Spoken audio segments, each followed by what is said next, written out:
en nuestros estudios que hemos estado haciendo en relación a lo que es los atributos de Dios, como ustedes saben, por estos días que estamos conmemorando lo que es la Semana Santa. Entonces el tema que vamos a tocar en esta mañana con la ayuda de Dios es la ascensión de Cristo, y quiero llamar su atención en el Nuevo Testamento al libro de Romanos, en Romanos su capítulo 8 versículo 34. Aquí es donde uno de los textos donde nos habla de este tema de la ascensión de Cristo, o lo podemos llamar de otra manera, la exaltación de Cristo. ¿Ya lo tienen todos? Vean por favor lo que dice nuestro texto. Ya lo tienen, Romanos 8:34. Y dice aquí la Escritura lo siguiente: ¿quién es el que condenará? Cristo es el que murió, más aún es el que también resucitó, quien además está a la diestra de Dios. Ahí está el tema metido en esta frase. Dice Pablo, el que está a la diestra de Dios. Eso es la exaltación de Cristo, como lo vamos a ver. Y dice la última parte del versículo 34, dice, y quien también intercede por nosotros. Vamos a inclinar nuestras cabezas y vamos a orar. Padre glorioso, bendito seas, Señor, te damos las gracias porque pues nos has concedido un domingo más, nos has dado vida en abundancia para que podamos estar aquí cantando himnos a ti. Y Señor, estamos completamente agradecidos por el privilegio que nos concedes también de tener la oportunidad de estudiar juntos tu palabra. Ayúdanos a entender este tema, cada uno de nosotros, y que nos ayudes a amar más a Jesús, nos ayudes más a someternos a Cristo y nos ayudes a ser semejantes a Cristo. Te pedimos esto en el nombre de Cristo Jesús. Amén. Entonces, repito, es el tema de la ascensión de Cristo. Y hoy en día se pasa por alto este tema que vamos a ver. Este tema es de mucha importancia. Este tema también es de profunda importancia en lo que respecta a la salvación de los creyentes, como vamos a verlo, lo que nos dice este texto, y en lo que respecta a la redención de Cristo. Hoy en día se está festejando la Semana Santa, ¿verdad? Se está festejando toda la obra de Cristo, y pudiéramos añadir también que pues hay muchas festividades aparte de la Semana Santa, ¿no? Como sabemos, se festeja la Navidad, se festeja muchas cosas, pero repito, este tema que vamos a tocar casi no se toca este tema de la ascensión de Cristo, de la exaltación de Cristo. Entonces ese es uno de los temas, ¿no?, que vamos a tocar ahora. Yo creo que muchas iglesias, hermanas iglesias, muchos pastores ahorita van a predicar de la resurrección de Cristo, y mientras ellos hacen esto, nosotros vamos a predicar la exaltación de Cristo. O sea que va una de la otra, como vamos a verlo, no van de la mano, pero esto puso Dios en mi corazón. Digo, ¿qué predico? ¿Qué es lo que voy a enseñar? Y ese es el tema que les traigo en esta mañana. Entonces, vuelvan a nuestro texto, vean, Romanos 8:34 dice, ¿quién es el que condenará? Cristo, dice, es el que murió, más aún es el que también resucitó. Ven, aquí está todo metido de por medio, ¿no? Quien además está a la diestra de Dios. Ese es el tema central que vamos a tocar hoy en la mañana. Y dice, y quien también intercede por nosotros. No podremos preguntar, o nos podemos preguntar a nosotros mismos si nuestro Salvador mismo estaría dispuesto a retirar su salvación de nosotros. O sea, pudiéramos preguntarnos, como muchos de los arminianos piensan que la salvación se pierde. Entonces, haciéndonos esta pregunta que estamos haciendo, Pablo se anticipa a contestar a esta pregunta. Y anticipándose Pablo a esta clase de pregunta, Pablo declara, vean, aquí vemos en el versículo 34 de Romanos una declaración. ¿Cuál es la declaración de Pablo? Que dice, Cristo es el que murió, vean, más aún el que también resucitó, y quien además está a la diestra de Dios, y que también intercede por nosotros. Entonces, debido que a Jesús, vean, Jesús hace esta intercesión, como vamos a verlo, continua por todos los escogidos, por todos los creyentes de Dios. Y esto lo podemos confirmar, vean, en Juan, en el Nuevo Testamento, en Juan 10:28. Vean por favor Juan 10:28. ¿Qué es lo que nos dice aquí?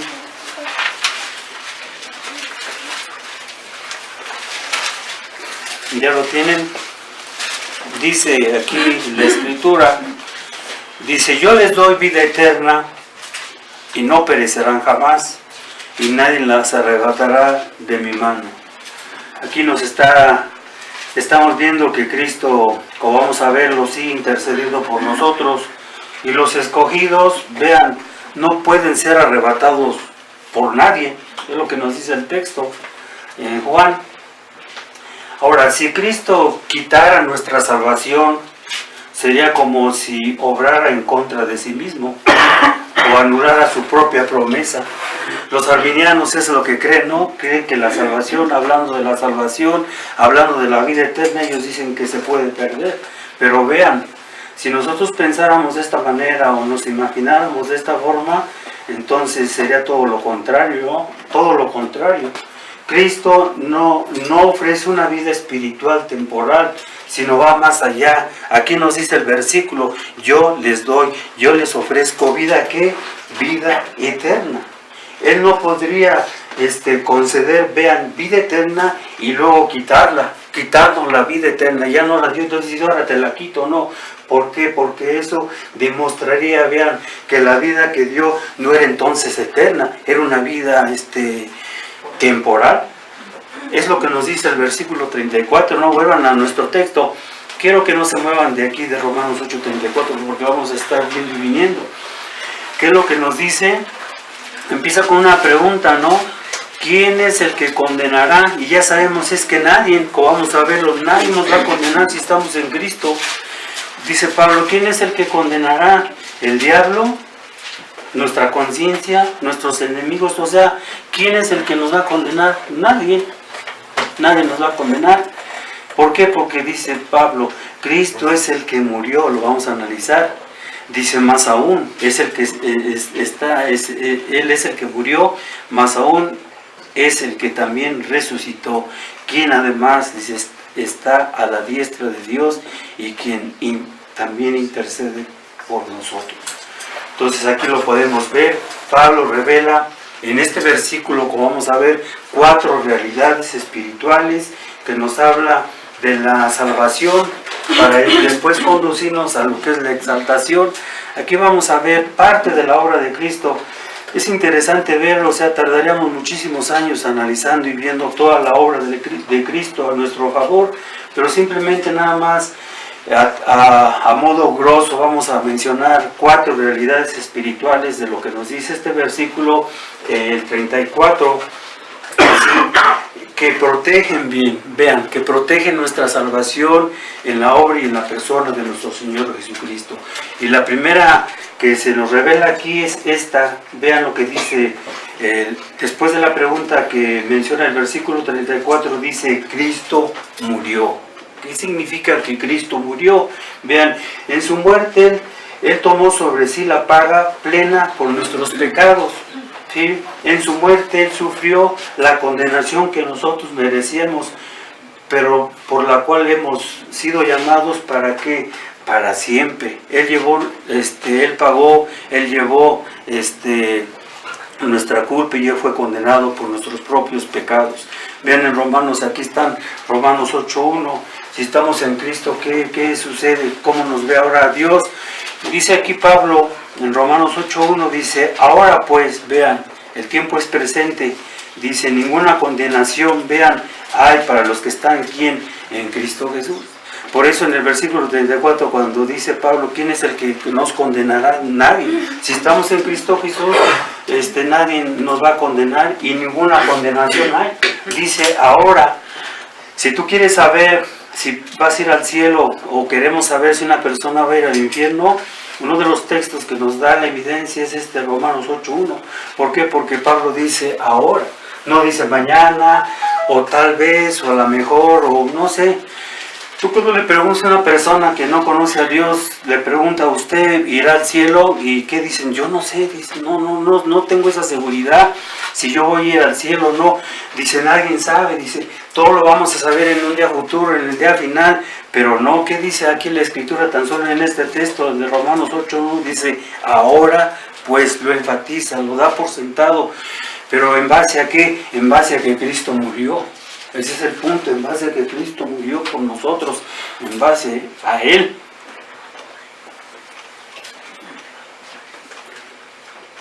Y no es en base a nosotros mismos, no es en base a que tú eres bueno, o no es en base a que tú obedeces a la ley, o en base a nada, es en base a que veámoslo bien y que quede bien claro desde un principio, es porque Cristo murió, y no tan solo murió, veamos. Vamos a ver, resucitó y vamos a ver, ese fue exaltado y vamos a ver, Él está a la diestra de Dios. Vamos a explicar todo esto aquí que nos dice la Escritura. Entonces, en base a esto, hermanos, la muerte de nuestro Señor Jesucristo a nuestro favor es la única condenación que nunca jamás vamos a conocer, porque fue condenado por nosotros. Él llevó nuestros pecados, Cristo fue el que nos redimió, Cristo fue el que nos justificó delante de su Padre, todas estas cosas. Entonces esto es parte de la redención, esto es parte de la obra de Cristo a nuestro favor. La segunda declaración que Pablo aquí hace en el versículo 34 de Romanos, vean ahora cuál es. Segundo lugar, dice Pablo, Cristo también resucitó. Estamos sintetizando el Evangelio aquí, ¿verdad? Porque repito, llevaríamos mucho tiempo, muchos años dando una exposición del Evangelio, hablando de todas estas cosas, simplemente lo estamos mencionando. Pablo dice que Cristo resucitó, ¿de dónde? De los muertos. Y esta es la prueba, vean, definitiva de su victoria sobre el pecado y sobre su castigo supremo, que es la muerte. Él venció la muerte, Él venció al pecado, Él venció a nuestros peores enemigos. ¿Para qué? Para que nosotros fuésemos justificados, como lo vamos a ver, para que nosotros fuésemos aceptados, para que nosotros fuésemos perdonados. O sea, tantas de las cosas que Cristo hizo a favor de nosotros. La tumba no pudo encerrar a Jesús. ¿Por qué? Porque Él había conquistado la muerte, y en su conquista sobre la muerte imparte que, como vimos, como nos dijo Juan, vida eterna, y a toda la persona que confía en Él. Si tú confías en Él, Él te dará la vida eterna. No tan solo la vida eterna, Él te perdonará todos tus pecados. Nos perdona cualquier tipo de pecado. A cualquier persona que es pecadora, que se arrepiente y que confía en Él, Él le puede perdonar, Él le puede justificar. Vean, esto lo declaró Pablo anteriormente en esta misma carta. Si lo quieren ver y lo quieren comprobar de lo que estamos diciendo, vean en Romanos 4:25. Hablando de la obra de la redención de Cristo, aquí nos dice Pablo, antes de estar viendo este versículo de Romanos 8:34, que es lo que nos dice aquí Pablo en Romanos 4:25, dice, ¿quién fue entregado? Vean, por causa de nuestras transgresiones, y resucitado, si ahí está metida la resurrección de por medio, sí, ¿para qué? Para nuestra justificación. ¿Ven? Aquí está. Es todo el contenido del Evangelio. Su muerte pagó el precio por nuestros pecados. Su resurrección dio una prueba absoluta de que Él pagó el precio, fue pagado, quedó liquidada nuestra deuda. ¿Quién de nosotros puede pagar esta deuda infinita? Dios. Nuestro pecado que nosotros hemos hecho es infinito. ¿Por qué es infinito? Porque hemos pecado contra Dios, un Dios infinito. ¿Y quién puede pagar esta deuda infinita? Nadie de nosotros. Nadie, excepto Cristo. excepto Él. Él es el único que pudo haber pagado toda esta deuda que nosotros teníamos con Dios. Y de los que están aquí presentes, de que los que ahora aún todavía no han sido perdonados, los que aún no han sido justificados, los que aún no se han arrepentido, o sea, tú no puedes pagar esta deuda, nunca la vas a pagar. ¿Cómo la vas a pagar? ¿Cuándo la vas a pagar? Pero sí se puede pagar. Tú no la puedes pagar, la va a pagar otro, vamos a verlo. Hay un abogado, hay un sustituto que la Biblia nos dice, y Él es el único que puede hacer esto. De ahí en fuera nadie más. Entonces lo que estamos viendo, cuando Dios levantó a Jesús de entre los muertos, demostró que su Hijo había ofrecido la satisfacción plena por el pecado que la ley divina demandaba de cada uno de nosotros. Todos nosotros, dice la Biblia, que hemos pecado. Todos nosotros, los justos, ni aun uno. Todos los que estamos aquí presentes somos pecadores. Todos hemos violado la ley de Dios. Todos hemos quebrantado la ley de Dios. No, pero entonces, ¿cómo es que Dios nos perdona? No, este pecado que hemos cometido en contra de la ley santa, buena y perfecta, Cristo la guardó al pie de la letra. Cristo cumplió con la ley. Cristo hizo todo esto, ¿para qué? ¿Porque Él era pecador? No. ¿Porque Él debía algo a la ley? No, Él era el dador de la ley. Él tenía que guardar la ley. Al contrario, no vino a abrogarla, sino a cumplirla. ¿Por qué? Por nosotros. ¿Por qué? Por los judíos también, por todos aquellos que no pudieron guardar la ley. Él la guardó para que nosotros el precio, la satisfacción plena que Dios pide que guardemos esa santa ley, Él la guardó en nuestro lugar. Esto es lo que dice la segunda declaración de Romanos. Vuelvan a Romanos 8:34. La tercera declaración vemos es la siguiente, que dice: está a la diestra de Dios. O sea, después de haber hecho Cristo todas estas cosas, aquí vemos el tema que vamos a empezar a introducir, que es la ascensión de Cristo, que después de que todo hizo, que murió, que resucitó y todo esto, subió al cielo y está a la diestra de Dios. Voy a explicar más adelante qué significa la diestra de Dios. Y aquí Pablo nos dice el lugar de este significado de la diestra de Dios es el lugar, vean, de la exaltación y la honra divinas de este Señor, de nuestro Señor Jesucristo, puesto que vean lo que dice Filipenses. Él se humilló, Cristo se humilló hasta lo más terrible que tú te puedes imaginar, ¿no? Y puesto que también fue humillado, también es exaltado. No se quedó en la tumba, no quedó detenido, no quedó humillado, no quedó ahí postrado, no, se acabó todo, no. Eso es lo que pensaban sus apóstoles, ¿se acuerdan? Que cuando se cumplieron cuando Él murió y estaban ahí todos asustados, deprimidos, dice, ¿qué pasó con este Jesús? Pero de pronto vemos que Dios sí lo levantó de los muertos, ¿no? De pronto vemos todo lo que estamos viendo y analizando y que ya sabemos. Vean por favor Filipenses 2, versículos 8 y 9. Vean lo que dice Pablo aquí, hablando de su humillación. En este pasaje, yo lo hemos predicado hace mucho tiempo, de este mismo tema, predicamos de su humillación, predicamos de su exaltación, y es lo mismo aquí está en este pasaje. El versículo 8 de Filipenses dice: se humilló a sí mismo, sí, haciéndose que obediente hasta la muerte y muerte de cruz. Esta es su humillación, pero vemos en el versículo 9 que por lo cual aquí entra la exaltación de Cristo. Vean, cambia todo de momento, ¿no?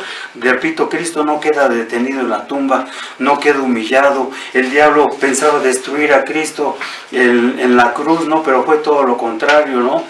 Vemos que el Padre lo exaltó, lo levantó y lo puso a su derecha, dice el versículo 9, por lo cual también Dios, ¿qué dice? Lo exaltó hasta lo sumo y le otorgó el nombre que es sobre todo nombre. Ahorita vamos a ver ese nombre. ¿Cuál es ese nombre, no? Y aquí vemos su humillación, su exaltación. David, el rey David, predijo esta exaltación desde hace miles de años. Él sabía de esa exaltación que nosotros estamos mencionando aquí. Él lo entendía. el Espíritu Santo se lo reveló. Vean en el Salmo 110, versículo 1. Por favor, acontecimiento glorioso, ya lo tienen en el Salmo 110, versículo 1, que dice: Jehová dijo a mi Señor. Ese es el nombre que recibió Cristo, es la palabra Curios, y la palabra Curios quiere decir dueño, soberano. Es lo que quiere decir aquí, desde el Antiguo Testamento. Vuelvan otra vez al texto 1, dice: Jehová dijo, ¿quién? A mi Señor. ¿Qué dice? Siéntate, ¿a dónde? A mi diestra. ¿Hasta qué? Hasta que ponga a tus enemigos por estrado de tus pies. ¿Ven?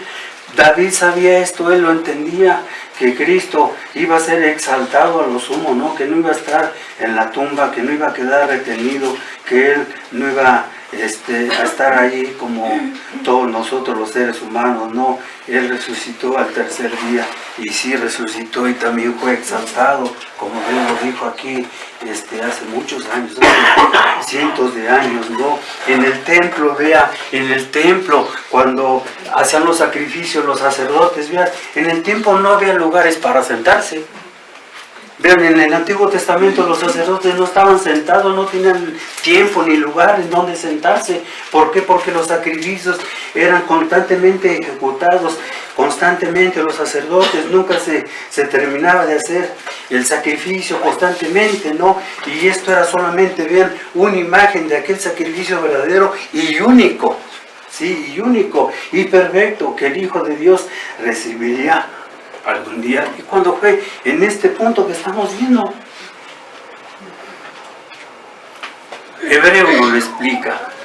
Hebreo se explica más ampliamente este punto. Vean, Hebreos 10.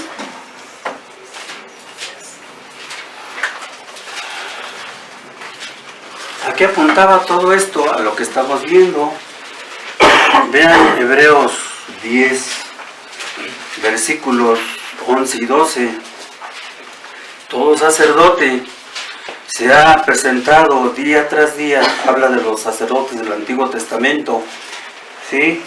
Dice que para servir en el culto y ofrecer muchas veces los mismos sacrificios que nunca podían quitar los pecados.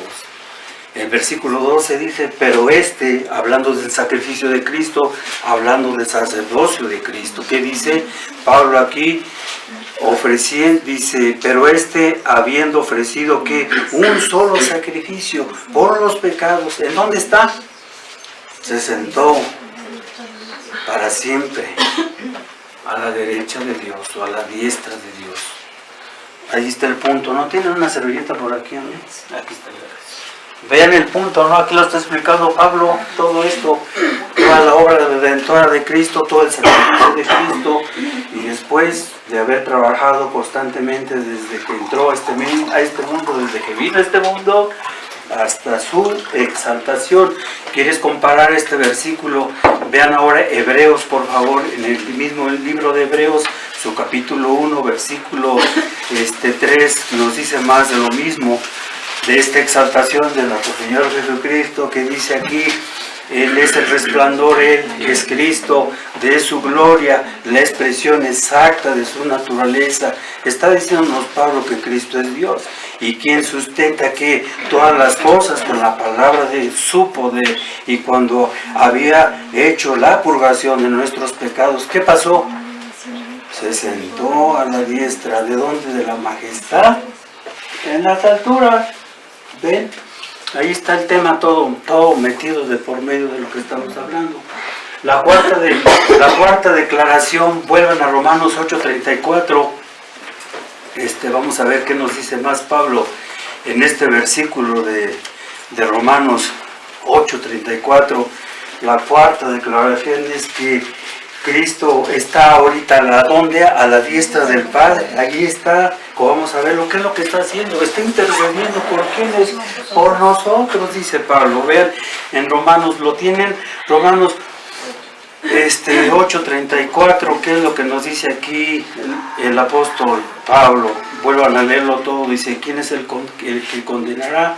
Cristo es el que murió, más aún es el que también resucitó, quien además está a la diestra de Dios. Y dice que esta es la cuarta declaración revelada aquí en el versículo 34, que dice Pablo, y quien también intercede por nosotros. Vean, quien también intercede por nosotros, aunque su obra de expiación quedó por completa, quedó consumada, ya lo vimos, ¿no? Sí, su ministerio continuo ahora es que es su intercesión por quienes, por los salvos, por los creyentes, a través de su sacrificio, continuará sin interrupción hasta que cada uno de los redimidos entre al cielo. Su intercesión de Cristo sigue ahorita por nosotros, como vamos a verlo. Él no ha descansado en un sentido, Él sigue intercediendo por nosotros. Él está a la derecha de Dios, Él está ahí sentado gobernando todas las cosas mientras sean puestos sus enemigos, como dice la Escritura, por estrado de sus pies. Tal como Isaías lo dijo, lo profetizó también. Isaías sabía esto al respecto. Vean en el Antiguo Testamento, en Isaías 53, por favor. Vean más de lo mismo. Todos ellos sabían de todas estas cosas. Nosotros también debemos de saber de estas cosas. Debemos creerlas, debemos entenderlas. Dice Isaías 53:12 lo siguiente, dice, por lo tanto yo le daré parte con los grandes y con los fuertes repartirá despojos, porque derramó su vida hasta la muerte y fue contado en qué, entre los transgresores, habiendo él llevado el pecado de muchos. ¿Y qué dice? E intercediendo por los transgresores. Intercedió por sus enemigos, intercede por nosotros.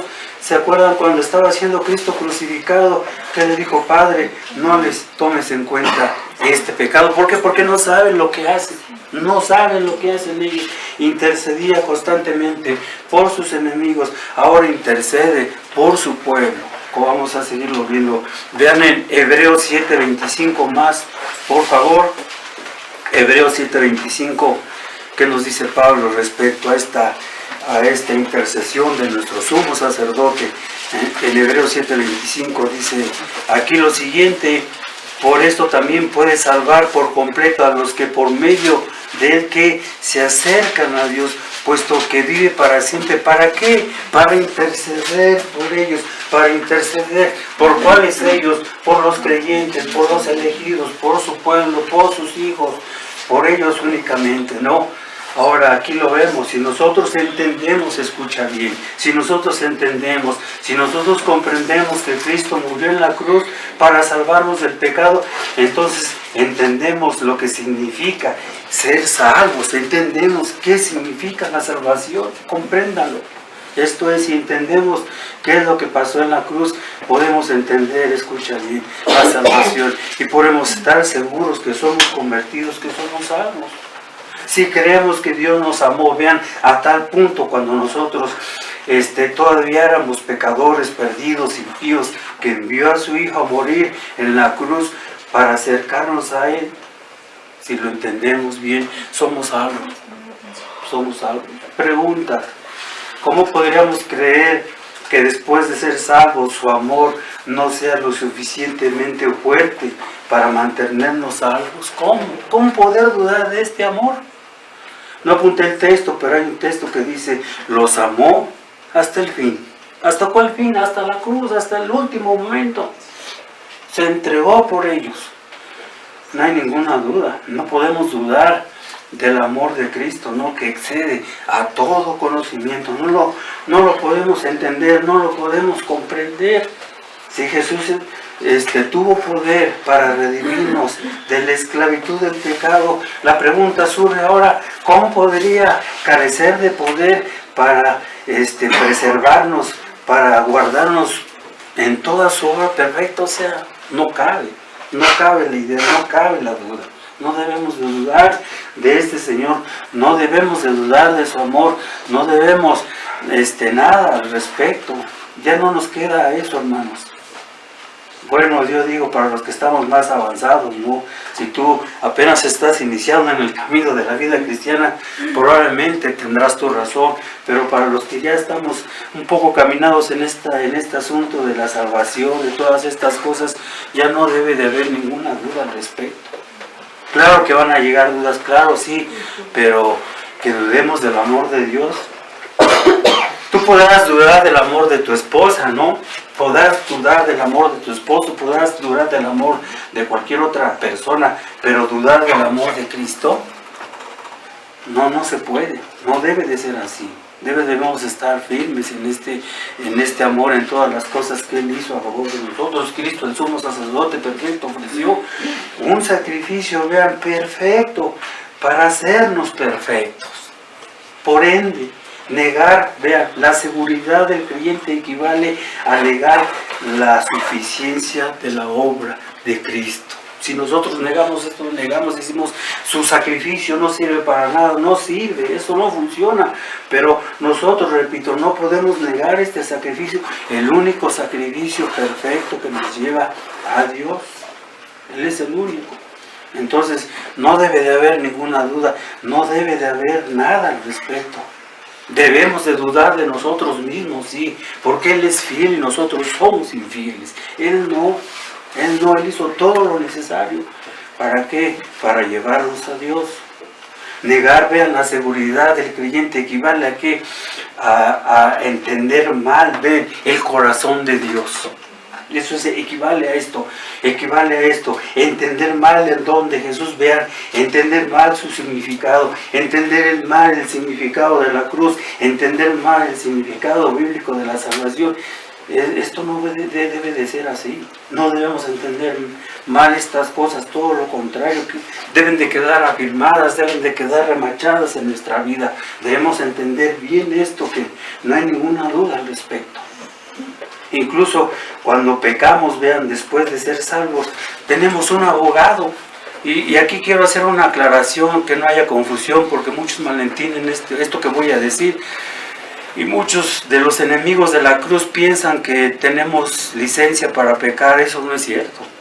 Eso no es verdad. El que piensa que es cristiano y peca, no es cristiano. Te lo voy a decir definitivamente, no es.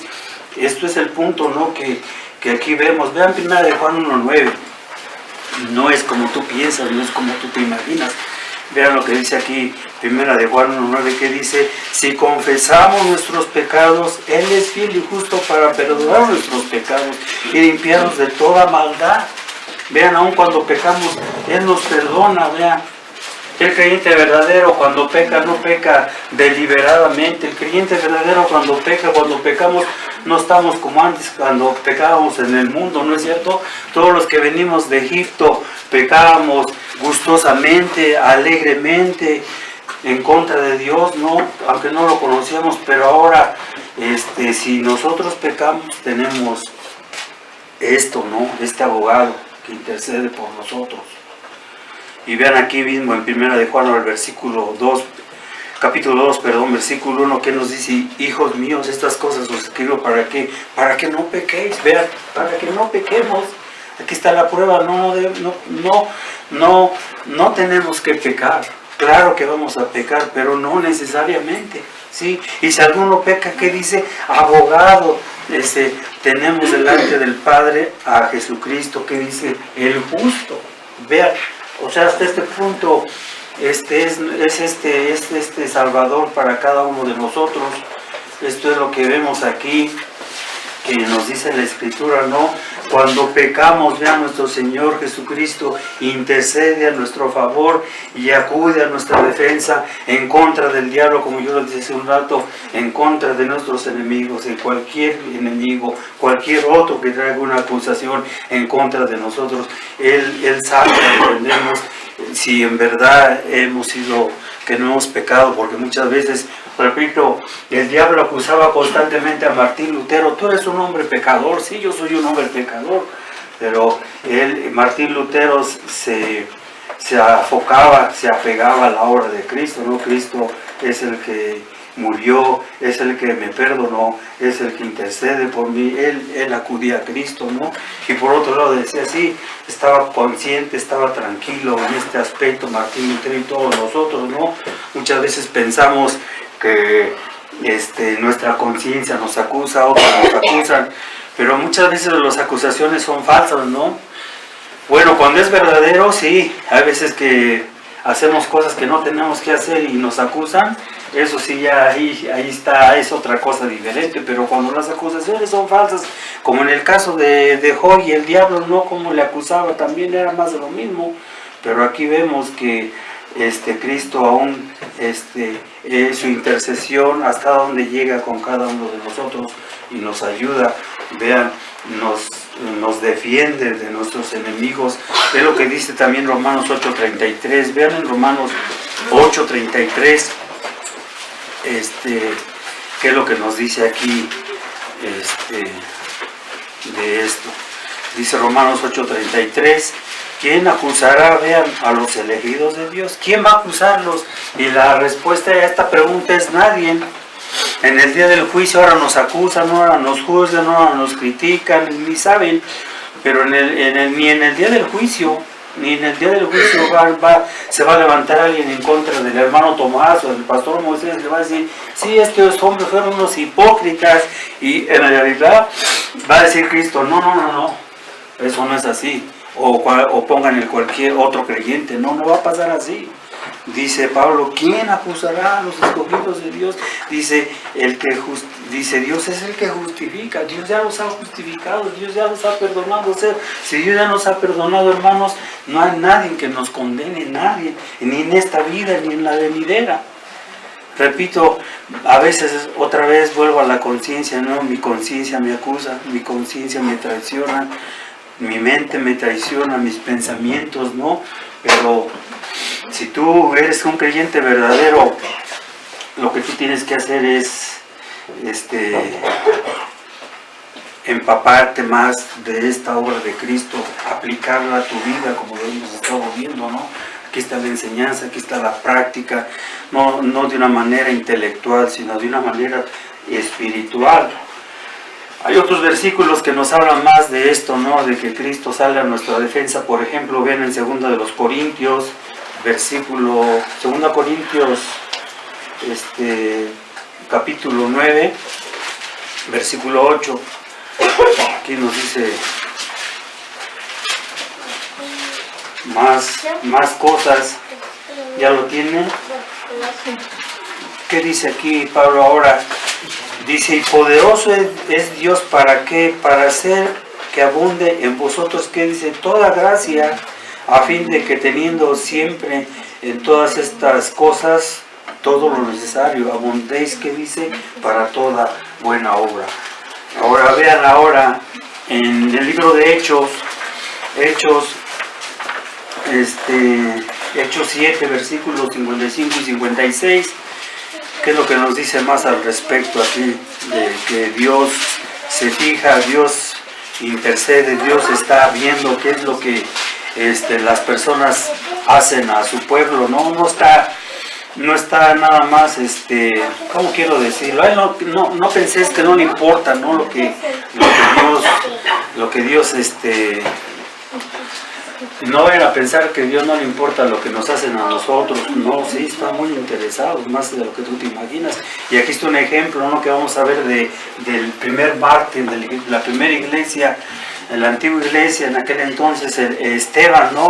Vean, en Hechos 7, 55 y 56 dice, pero Esteban, lleno del Espíritu Santo y puesto los ojos en el cielo, vio la gloria de Dios y a Jesús. Vean, aquí está más de otro texto que nos habla de la exaltación de Cristo. Vean lo que estaba sucediendo.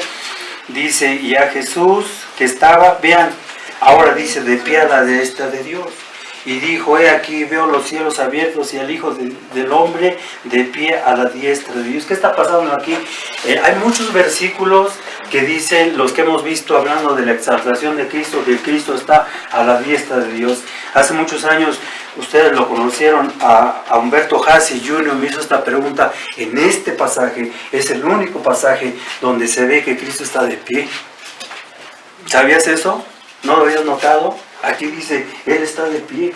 En todos los demás versículos, en estos dos textos, Cristo está de pie.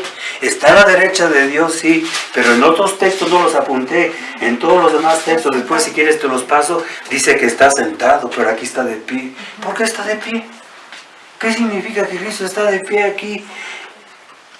Dice un comentarista, ve a checar, porque Cristo cuando estaba siendo martirizado, Esteban se paró.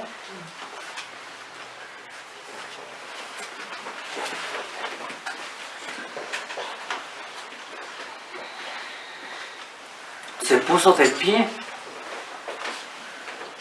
¿Por qué? Le importaba, ¿no? Lo que le estaban haciendo a su siervo. Vean, es el único pasaje donde se ve que Cristo está de pie. Está a la derecha de Dios, sí, pero está de pie. ¿Qué implica esto? Es que le importaba qué estaba sucediendo con él, ¿no?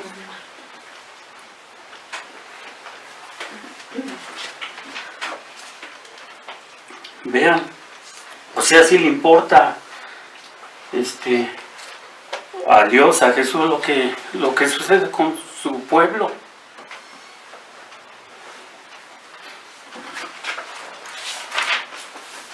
Bueno, vamos de lleno a nuestro tema más a fondo.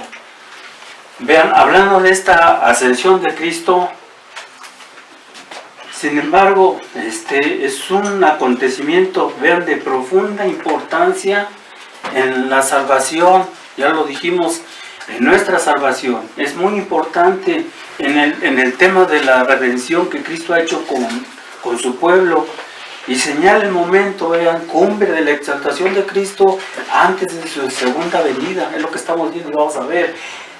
Fíjense bien, fue en la ascensión cuando Jesús entró a la misma gloria en este punto. El médico Lucas nos lo va a describir más ampliamente, su ascensión de nuestro Señor Jesucristo. De hecho, hay muchos textos, hay muchos pasajes que nos hablan al respecto de la ascensión de Cristo, pero hay uno que me llama mucho la atención, está en el libro de Hechos. ¿Quieren ver el libro de Hechos, por favor? Hechos, su capítulo 1, versículos 9 al 11, dice aquí el médico Lucas lo siguiente.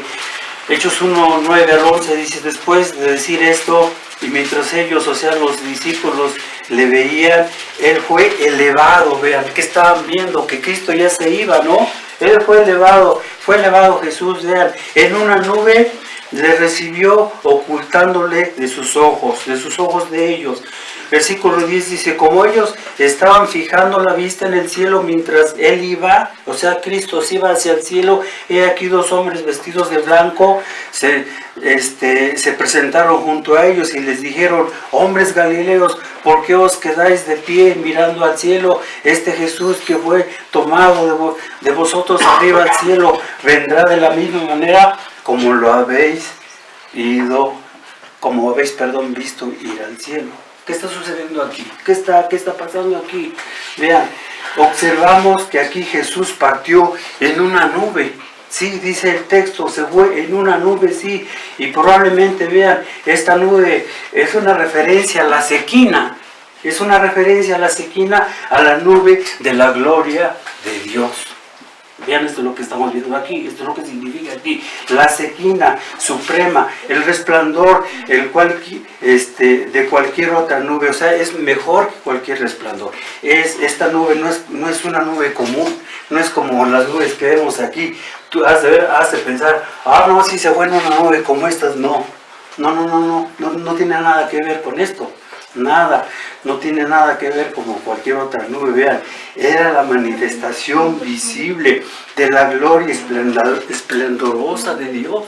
Eso es lo que estamos viendo aquí, esta es la ascensión de Cristo. Por lo tanto, la manera de la partida de Jesús no fue por nada ordinaria. No fue cualquier cosa como tú te puedes imaginar o como nosotros lo podemos pensar. No, fue, vean, un momento asombroso de su esplendor. Esto es lo que estamos viendo aquí. La palabra aquí que estamos viendo ascender significa subir, elevarse, ¿sí? Y sin embargo la expresión ascensión es utilizada con respecto a Cristo, es un significado más profundo, más rico y más específico, lo que estamos viendo aquí, lo que estamos analizando aquí. Su ascensión de Jesús fue un acontecimiento único, un acontecimiento singular, ¿sí? Tiene un carácter distinto. El hecho, si lo comparamos con Enoc, si lo comparamos con Elías, Elías fue transportado en un carro de fuego. Enoc dice, Dios se lo llevó, no tiene nada que ver con ellos. Esta es otra cosa totalmente diferente. No, la ascensión de Jesús, vean, se refiere al hecho de la idea de que Jesús iba a un lugar especial, en un propósito especial. Vean, esto es lo que vamos a seguir viendo. ¿Va a quién? Va al Padre. Vino del Padre y regresa al Padre. Ese es el punto de todo esto. Y ya lo vimos en muchos versículos. Aquí lo estamos viendo. Va al Padre, vino del Padre, va al Padre. ¿Y qué? Va a la diestra de su Padre. Este es el punto de esto, de la ascensión de Cristo. Asciende a la sede de autoridad cósmica. Esto es lo que estamos viendo aquí, hermanos. Este es el tema metido de por medio. Jesús se dirige al cielo. ¿Para qué? Para ser coronado. Su confirmación como el Rey de Reyes. Ese es el punto, ¿no? Lo vimos en Filipenses. Se le dio un nombre, sobre todo nombre. Pero vean, esto es también aquí parte de la ascensión. Él fue al Padre para esto. Jesús también ascendió para entrar al lugar que santísimo, celestial, que nos dice aquí en la Escritura. ¿Para qué? Como lo acabamos de ver, está sentado, está gobernando, está haciendo todas estas cosas hasta que se han puesto sus enemigos por estado de sus pies. Pero vean, también está aquí, está siguiendo la obra continua de su intercesión como nuestro sumo sacerdote. Ya lo hemos dicho, está en el cielo, Jesús está ahí, está intercediendo por los creyentes, está haciendo todas estas cosas. Jesús reina, vean, como el Rey, intercede como nuestro sacerdote. Esto es lo que vemos, esto es lo que está sucediendo, esto es lo que Él está haciendo aquí. Desde esta posición de autoridad elevada, Él derrama también su Espíritu Santo sobre la iglesia, ¿sí? O sea, da dones a los hombres, está haciendo todas estas cosas. Juan Calvino señaló lo siguiente, vean lo que dice al respecto de todas estas cosas, de lo que estamos viendo. Juan Calvino dice, y si aunque habiendo subido al cielo haya sido quitado de nuestra vida, su presencia corporal no ha dejado de estar con los fieles. Dice, su auxilio, potencia, se ha dejado de manifestar la virtud de su presencia. Cuando Jesús ascendió al cielo, vean, para su coronación, Cristo, el Rey de Reyes y Señor de Señores, se sentó a la diestra de Dios, a la diestra del Padre, a la sede de su autoridad. Él tiene todo dominio, Él tiene toda autoridad, Él tiene toda potestad sobre de los cielos y de la tierra, ¿no? Desde esta posición, vean, Jesús gobierna, administra su reino, preside, como el juez del cielo, como el juez de la tierra. Eso es lo que está haciendo, ¿no? A la diestra del Padre. Jesús ocupa la oposición como cabeza del cuerpo de la iglesia. Esto es lo que está haciendo Cristo también. Muchas cosas que me quedo corto en no mencionar, pero esto es lo que está haciendo, hermanos. Pero en esta posición de autoridad, vean, la jurisdicción, la administración de su gobierno se extiende más allá, vean, y se extiende a la esfera de su iglesia, sí, y se extiende también hacia todo el mundo. Todo esto está aquí metido de por medio, ¿no? Aunque es posible distinguir entre la iglesia y el Estado dentro del dominio de Jesús, estas cosas están no están tan divorciadas, tan separadas. Ahora, su autoridad se extiende a ambas, tanto al Estado como a la iglesia. Lo que queremos decir, todos los gobernantes de este mundo deberán rendirle cuentas a Él y serán juzgados por Él. Y su función de Rey de Reyes y Señor de Señores, o sea, cada uno de los que estamos aquí presentes, tarde o temprano, tenemos que rendirle cuentas a Él, como decía el hermano, yo como padre, tú como madre, tú como hijo de tus padres, o sea, todos Todos como vamos a verlo, vamos a estar ante el tribunal de este juez. Todas las personas en el cielo y en la tierra han sido llamados por Dios. ¿Para qué? Para reverenciar su majestad de Jesús, para ser gobernados por su mano, para rendirle homenaje debido y para someterse a su poder, para someternos a su señorío. Esto es lo que quiere Dios, esto es lo que va a hacer Dios. A fin de cuentas, esto es exactamente lo que va a suceder tarde o temprano. Todas las personas finalmente deberán pararse, vean, delante de Jesús cuando se siente en el juicio final. Él es nuestro juez, Él es el que nos va a juzgar a cada uno de nosotros, Él es el que va a juzgar a vivos y muertos. Jesús tiene la autoridad para derramar, repito, su Espíritu Santo sobre la iglesia, pero Jesús derramó su Espíritu recién cuando después que se fue de aquí de la tierra al cielo y se sentó a la diestra de Dios. Repito, está haciendo muchas cosas Cristo, está haciendo muchas cosas Jesús, allá donde Él está. No crean que está nada más de espectador, no, está haciendo todo esto. El Espíritu Santo ejerce su ministerio, vean, en subordinación al Padre, en subordinación al Hijo. Es lo que está haciendo, que juntos lo enviaron. ¿Para qué? Para aplicar la obra de Cristo, para la salvación a los creyentes. ¿Cómo es que tú eres convertido? Por la obra del Espíritu Santo en tu corazón. El Espíritu Santo usa la palabra para que tú seas convertido, para que los hombres sean convertidos a Dios. Y mientras está sentado, vean, hablando de Jesús a la diestra de Dios, Jesús ejerce el papel, repito, como Rey de Reyes y Señor de Señores, y asimismo cumple como juez este papel como un juez cósmico. Él es el juez moral del universo, Él es lo que está haciendo, Él es el juez sobre todas las naciones y sobre todos los pueblos. Aunque Jesús, vean, es nuestro juez, el Padre también lo ha nombrado como nuestro abogado. Lo dijimos hace un rato, ¿no? Él es mi juez, sí. Él es el que me va a juzgar, sí. Pero para los creyentes, Él es nuestro abogado. Si pecamos, abogado tenemos para con Dios, ¿verdad? Él es nuestro defensor. No tan solo es nuestro juez, no tan solo es nuestro abogado, es nuestro defensor. Sí, en el oficio será el mismo juez que presida. Podemos estimar la intención de Jesús por sus santos, ¿no? Ya lo dijimos en el martirio de Esteban, ¿no? O sea, a Dios le importa todas estas cosas, Dios hace estas cosas, Dios está haciendo todo esto. Ahora, ¿qué aprendemos de esta lección? ¿Qué es lo que aprendemos de esto? En primer lugar, la ascensión no recibe mucha atención en la iglesia moderna hoy en día, lo que yo decía al principio. Esta doctrina no es muy llamativa, ¿no? Y debemos pues de hacer más énfasis, debemos de predicar más de esta doctrina. En segundo lugar, la ascensión representa un punto crítico en la exaltación de Cristo en la historia de la redención. Graben en mente esto. En tercer lugar, Cristo partió en una nube de gloria. Y esto, cuando estaba yo preparando este estudio, estaba viendo esto exactamente. En esa nube que Él se fue, va a venir por segunda vez. Es lo que dice muchos versículos. Eso va a ser sorprendente, ¿no? Ya me imagino los apóstoles viéndolo ir, pero va a ser más impactante su segunda venida. Él va a venir. En una nube se fue, en una nube vendrá. No es como muchos han pensado, ¿no? Que va a venir en un ovni. Eso no va a ser así. Nos da risa, ¿verdad? Pero muchos, esos hombres que creen en los ovnis y todas estas cosas, yo también creo en los ovnis, pero no de esa forma, ¿no? Creo de otra manera. Pero vean, Él, así como fue, va a venir, ¿sí? Partió en una nube, vendrá en una nube de gloria. No vais a pensar, es una nube. Él puede usar una nube, Él tiene el poder y la capacidad para hacer, pero no es como te lo imaginas. No, ni yo me lo imagino tampoco.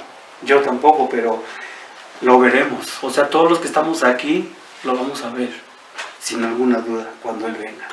En cuarto lugar, Cristo ascendió a un lugar, vean, específico para un propósito, vean, específico. ¿Cuál era? ¿Cuál es? Vean, ¿sabes? O sea, ¿cuál es este punto específico? ¿Cuál es este propósito específico? Fue, vean, su coronación como el Rey de reyes. Allí está. Él eso ascendió, para eso fue, y se lo ganó. ¿Sí?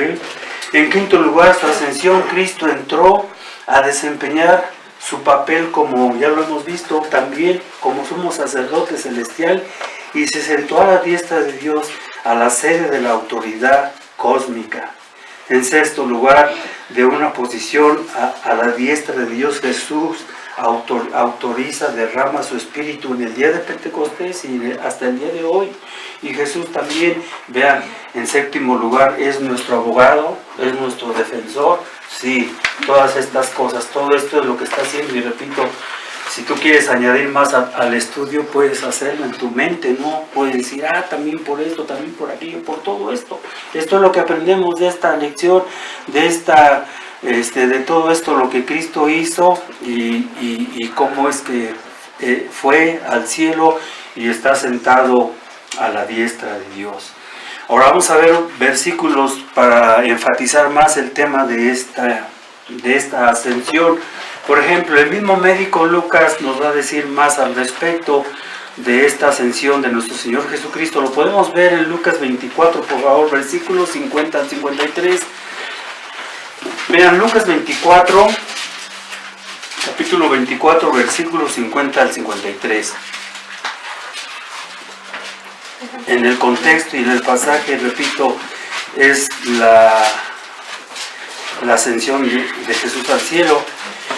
Ya lo tienen, dice, entonces Él los llevó fuera hasta Betania y alzó sus manos, los bendijo, vean, y aconteció que al bendecirlos se fue de ellos y era llevado arriba al cielo. Después de haberle adorado, ellos regresaron a Jerusalén, ellos los discípulos, los apóstoles, ¿no? Y ya vean cómo regresaron, ya no estaban deprimidos, ya no estaban angustiados, ya no estaban preocupados. Dice que llegaron, ¿qué? Con un gran gozo. Y se hallaban continuamente, ¿qué? En el templo bendiciendo a Dios. O sea, eso les condujo a glorificar a Dios.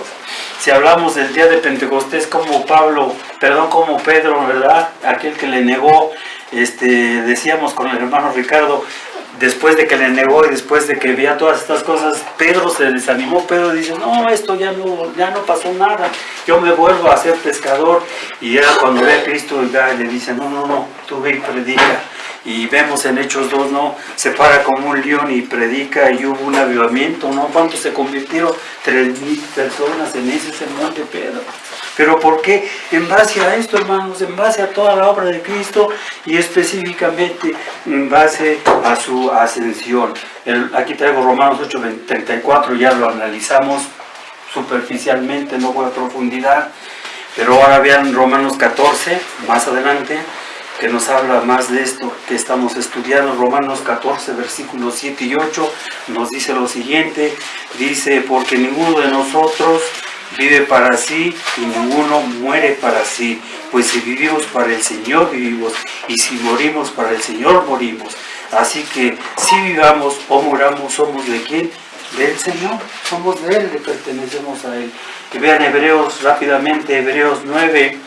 En Hebreos 9 vemos más de todo lo que Cristo ha hecho, está haciendo por su pueblo, por los elegidos, a favor de ellos. Dice Hebreos 9, versículos del 23 hasta el final de este capítulo. Dice lo siguiente aquí, vamos a dar lectura. Dice, era pues necesario purificar las cosas celestiales con estos ritos, pero las mismas cosas celestiales con sacrificios mejores que estos, porque Cristo no entró, vean, en el lugar santísimo. Se refiere al terrenal hecho de manos, figura que del verdadero, sino en donde, vean, sino en el cielo mismo, para presentarse ahora delante de Dios a favor nuestro. Tampoco entró para ofrecer muchas veces a sí mismo, como entra cada año el sumo sacerdote en el lugar santísimo con sangre ajena.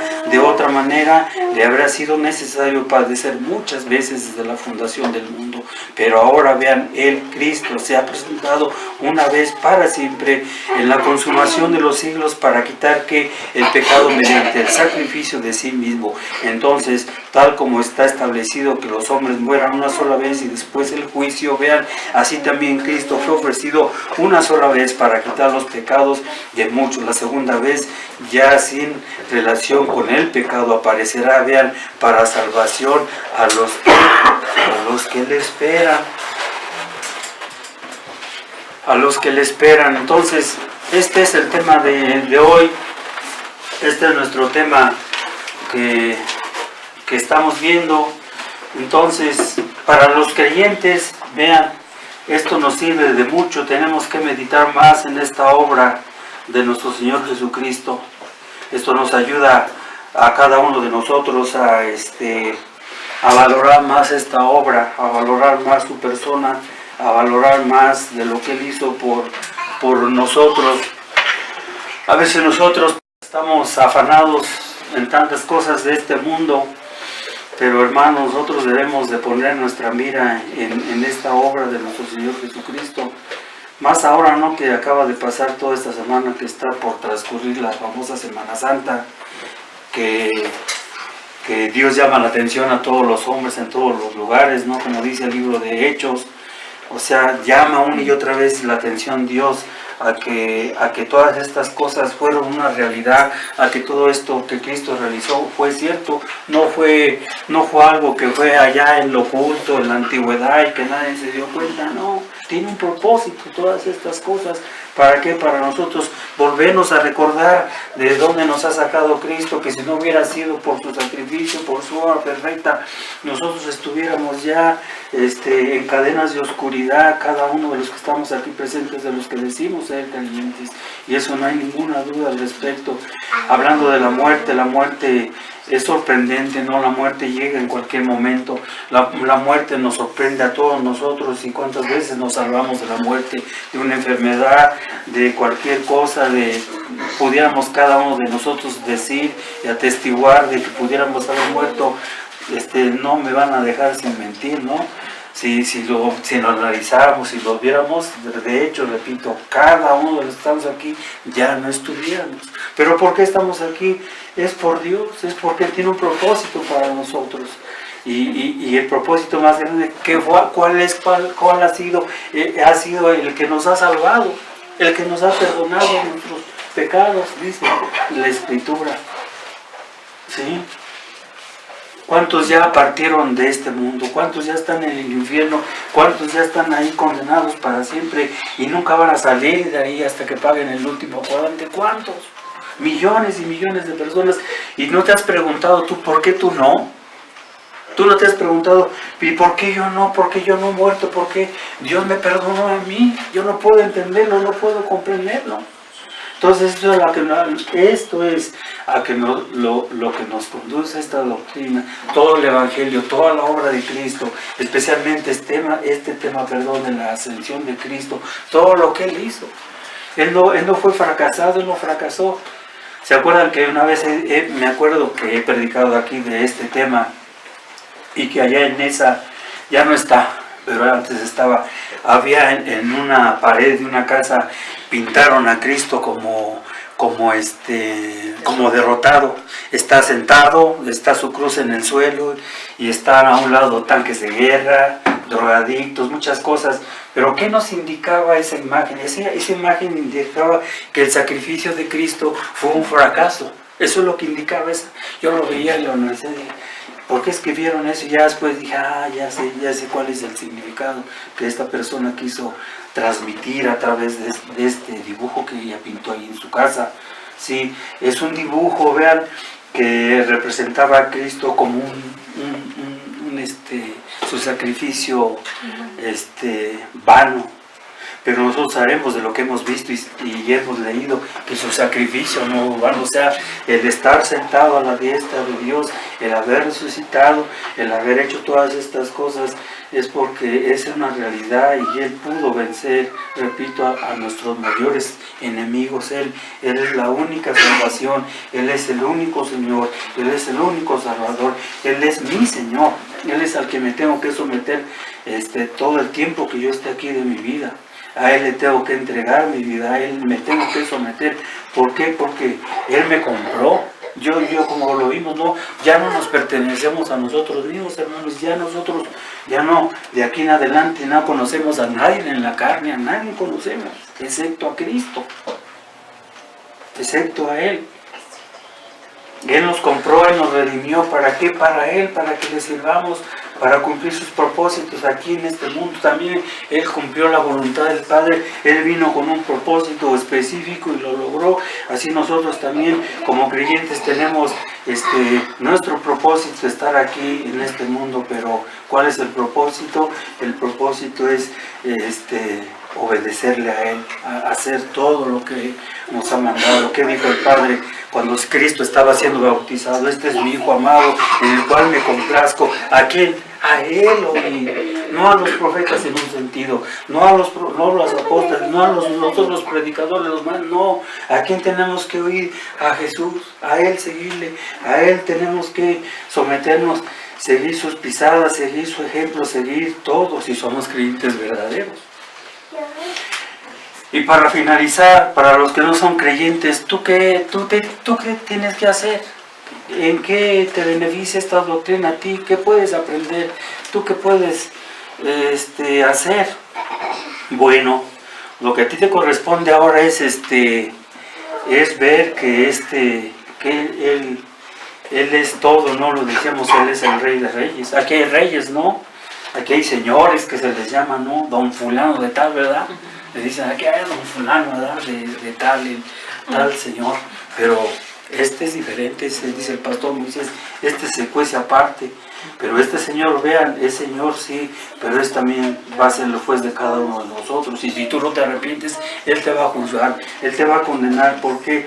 Porque Él te hizo para su gloria. Y si tú no has cumplido este propósito, este mismo Señor, este mismo juez te va a condenar.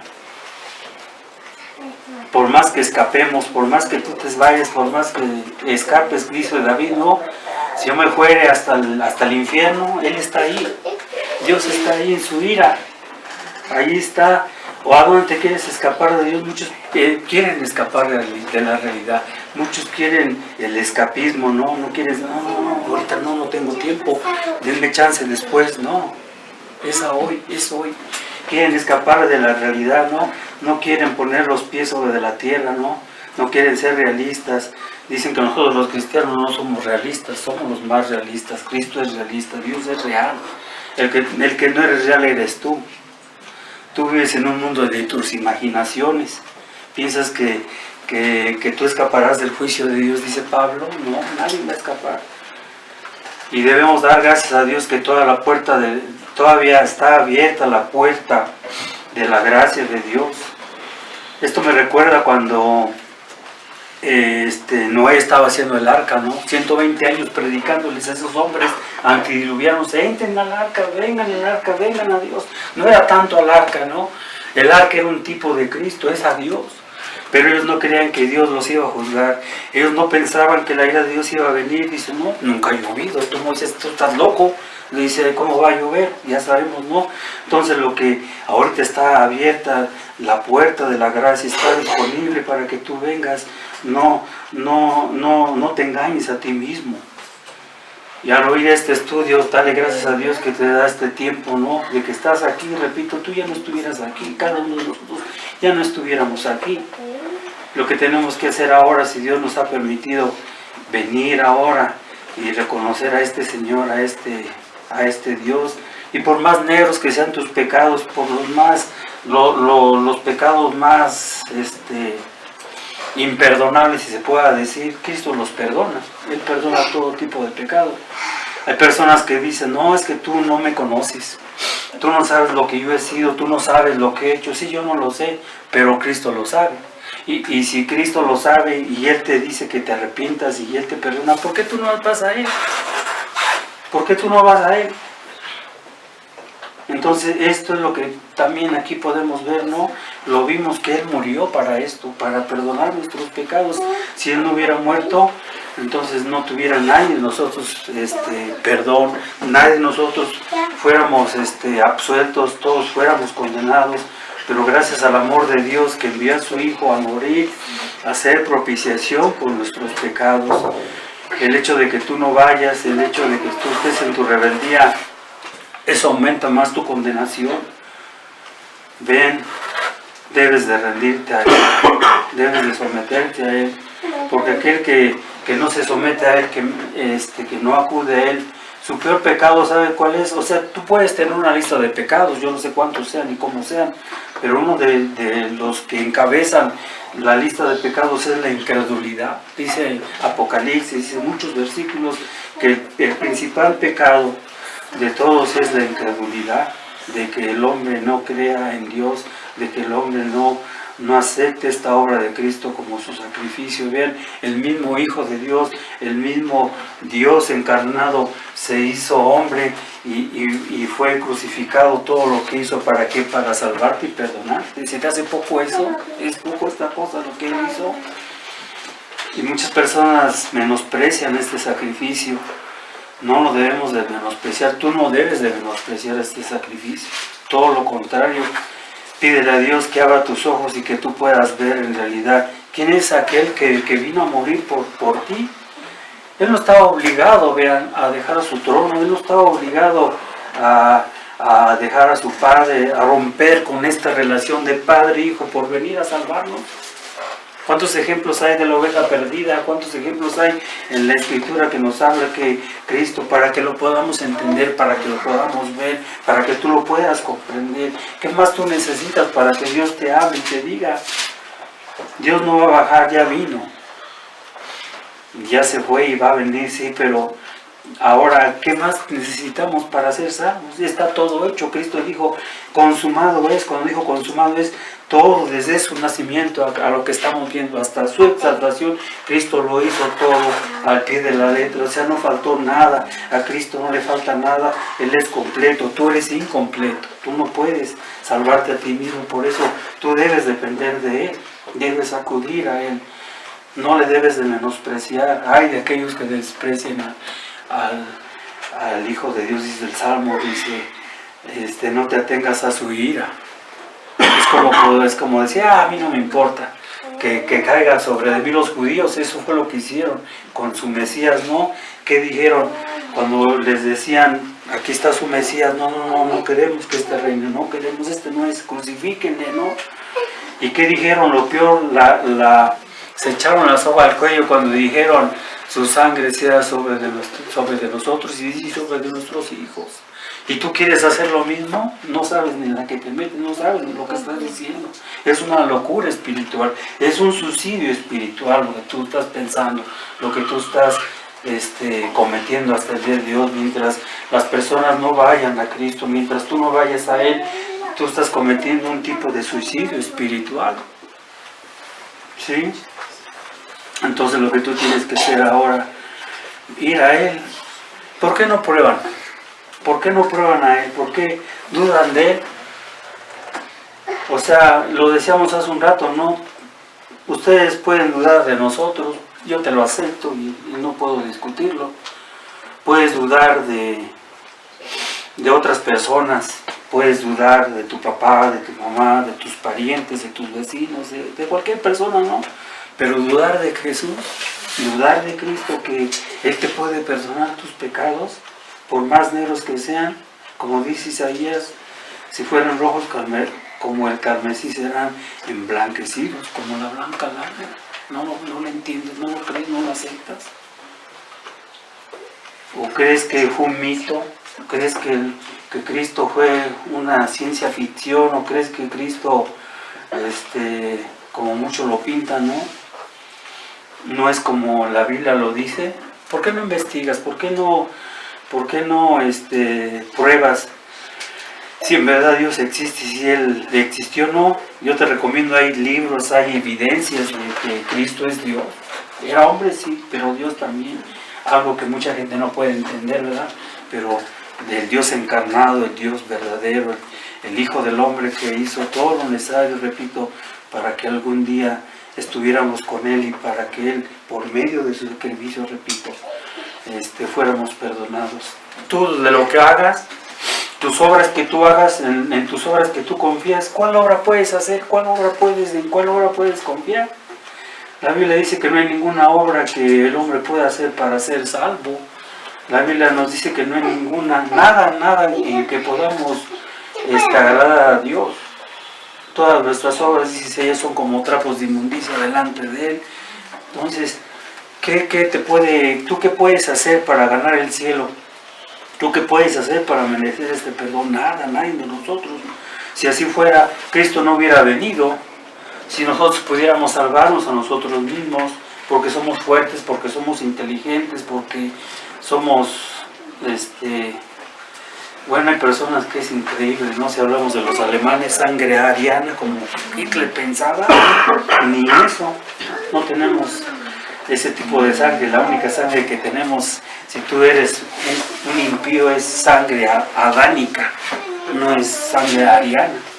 O sea, eso corre por nuestras venas, la sangre adánica. O sea, nada nos puede recomendar hacia Dios, nadie, ni nosotros mismos, no hay nadie que nos meta la palanca, ¿no? Como hoy en día la política, ¿no? Los trabajos. Han sabido ustedes, ¿no? De personas que tienen buenos trabajos. ¿Cómo es que usted entró? No, pues mi compadre me metió el hombro, ¿no? Y yo es que estoy aquí en la compañía de Luz y Fuerza. O no, otros en Telmex, otros en Hacienda, otros así. Sí, pero en estas cosas, ¿quién nos va a meter el hombro? Para con Dios, ¿quién va a decir? Yo te voy a echar la mano y no te preocupes. El Papa, ¿no? Ve y visítalo allá al Vaticano y Él te perdonará y te vas a ir hasta el cielo con todo y zapatos. Eso es falso. El único, vean, para terminar, nos da risa, pero no es así. El único que nos puede meter el hombro en estas cosas es Jesús. Él es el único, Él es, ya lo vimos, es abogado, Él es, si tú estás condenado por Dios, si tú estás en juicio, está el juez en contra de ti, está siempre en contra de ti, ¿quién es el que te va a auxiliar? ¿Quién es el que te va a ayudar? Nadie, ve, créelo. Pero como lo acabamos de ver, no vais a pensar que este abogado es nada más para los creyentes, no. Este abogado está disponible también para ti y no te cobra. Es lo sorprendente, ¿no? Aquí en los casos, no es cierto, cuando pasa algo, tú vas y contratas un abogado y te va a decir, ¿cuánto me cobra? Tanto. Por tu caso es tanto, y si es peor, ¿no? Como aquel hombre que chocó acá en Reforma, ¿verdad? ¿Saben el caso, verdad? Qué tremendo, ¿no? Es un ejemplo. Pero este abogado, para terminar, no te cobra nada. Este abogado, si tú vas a él y le dices, échame la mano. Si tú vas y le dices, échame la mano, tengo un caso, y lo peor del caso es con tu padre mismo, contigo mismo. Es sorprendente, ¿no? ¿Qué va a decir Jesús? Bueno, si tú vienes a mí, eso es lo que Él quiere, venir a mí todos los que están cansados y trabajados, que yo os haré descansar. ¿Descansar de qué? De tus obras, que no puedes guardar la ley. Él te hará descansar espiritualmente. Entonces tú tienes que ir a Él. Está este abogado, a este Rey de Reyes, a este Señor, y está disponible para que tú seas salvo. Vamos a orar. Hermano Ricardo, nos diriges en oración, por favor. Bendito Padre Celestial, te damos las gracias, Señor, por la dedicación de esta mañana, Padre, y te pedimos que como creyentes podamos tener una visión más clara de ti, Señor bendito, que nos aumentes el amor hacia ti, Padre, que podamos crecer contemplando tu obra y que de esa forma empecemos a tomar menos valor las cosas materiales. Entre más nos fijemos en ti, menos valor tendrán todo esto, Señor, todo lo que según aparentemente tenemos, que no es nada más que pura ilusión, Señor bendito. Ayúdanos a ser más espirituales en ese sentido, y para los que no te han visto, Señor, que puedan ser abiertos sus ojos a la luz de la eternidad, Padre, y que vean que el pecado es una promesa ilusoria y nada más, Señor. que no es nada real, no es nada verdadero, Padre. Danos más amor hacia ti. Te lo pedimos en el nombre de Cristo Jesús. Amén. Vamos a cantar otro, mi hermano, o ya, ¿cómo ves? ¿Sí? Ah, bueno. Cantamos